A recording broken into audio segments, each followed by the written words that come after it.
Быйыл аңчылыкта кийик көп болуп сонун болбодубу? Эт кененчилик баарыбызга жетип атат. Бизге да, коңушубуздагы элге дагы.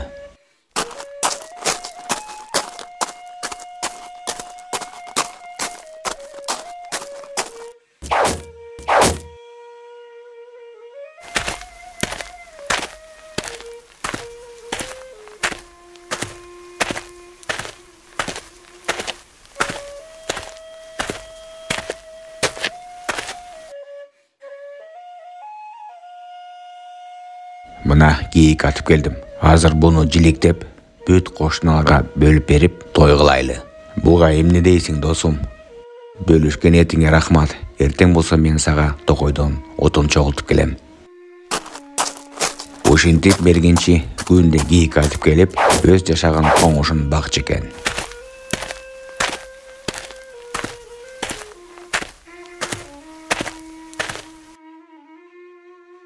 Кээ-бирде болсо мергенчи аңчылыкка бүркүтү менен чыгып турчу экен.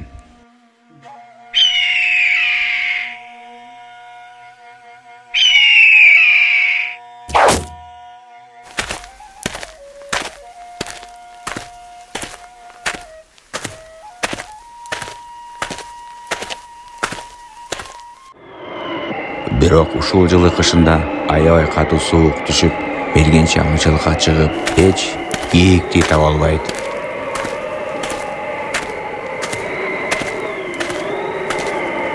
Ошентип көп күн аңчылыкка чыгып атып, эчтеке ата албайт.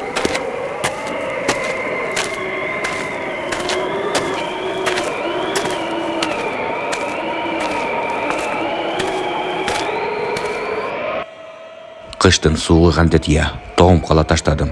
Канча күндөн бери жүрөм, бир да кийик көрбөдүм. Эмне кылабыз эми? Балдарыбызды кантип багабыз? Коңуштагы элибиз эмне жейт? Чыдап тур эми. Эртең бирси күнү буюрса күн ачылар, ошондо кийик табарсың. Тоолорго жөнөгөндө.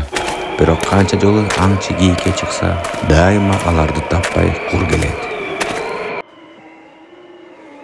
Эшикте бороон, кар аябай калың жаап салыптыр. Тоолорго жете албайсың. Кийик эштерде жок. Балдарыбыз ачка, такыр эле кырылбасак болду эми.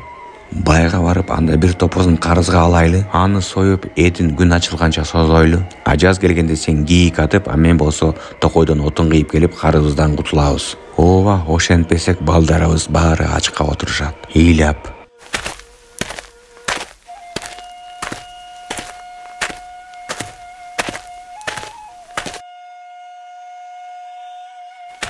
Байдын малы көп экен, бир топозун берип тураар эми. Бекер албайбыз да, жазында кутулабыз. Арыбаңыз байым, сизге бир суроо менен келдим. Биздин коңушта ачарчылык болуп атат. Бороон болуп кийик жок такыр эле. Карызга бир топоз берип турбайсызбы? Эй, шүмшүктөр, анан кантип кутулам дейсиңер карыздан? Жогол көзүмө көрүнбөй. Маамектен кырылып калгыла. Мага баары бир билесиңби? Силерге окшогондорго малымдын баарын бере берсем мага эмне калат я? Айтчы мага, эй аңчы, келбегиле мага башка, уктуңбу? Болуп тур, уктум бай.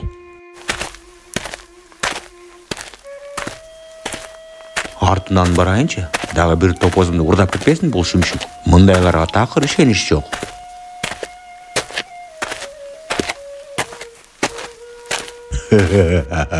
Менин топоздорум жок, баары орунда экен. Жок, досум, Сараңбай топозун бербеди. Эмне кылабыз эми? Кантип кийик атам мен, я, досум. Ушунча күн борогон болуп атып, бирөөнү да таппадым. Токтой тур, жана мен токойдон отун кыйып келатып, бир текени көрдүм. Алыс эмес. Анда мен болсо азыр тез убакта анын изин табып артынан жөнөйүн. Балким бир атып өлтүрөм. Ошол күнү болсо бийик тоолордон ачка кашкырлар түшүп келип, байдын топоздорун кырып салышат.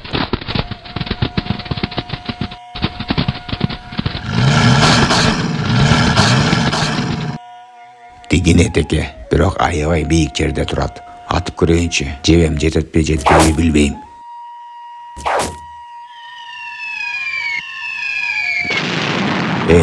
Жебе жетпеген жерге туруп алыптыр. Кар калың болуп, жакыныраак бара албай жатпаймынбы? Токтогула. Менде бүркүт бар да. Бул текеге бүркүттү салыш керек. Кантип ушуга мээм жеткен жок.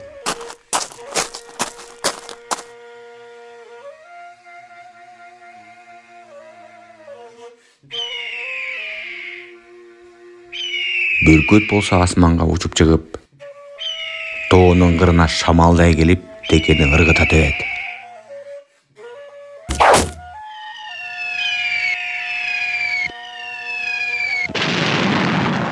Ай Азамат Бүркүт, сен болсо биздин баарыбызды ачарчылыктан сактап калдың. Рахмат сага. Ошентип аңчы текени коңушка көтөрүп келип, аны жиликтеп, бышырып, бүт коңуштун тургундарын, курсактарын тойгузат.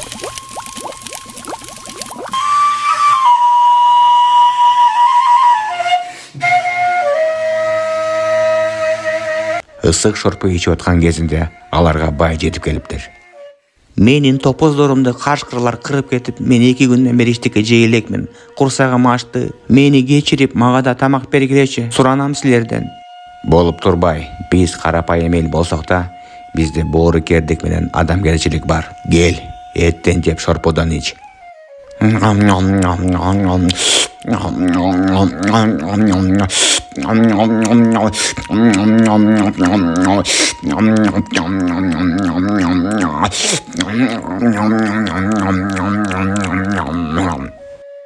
Аңчы болсо жаз келгенче кийиктерге бүркүттү салып, коңуштагы элдердин курсактарын тойгузуп жүрүптүр.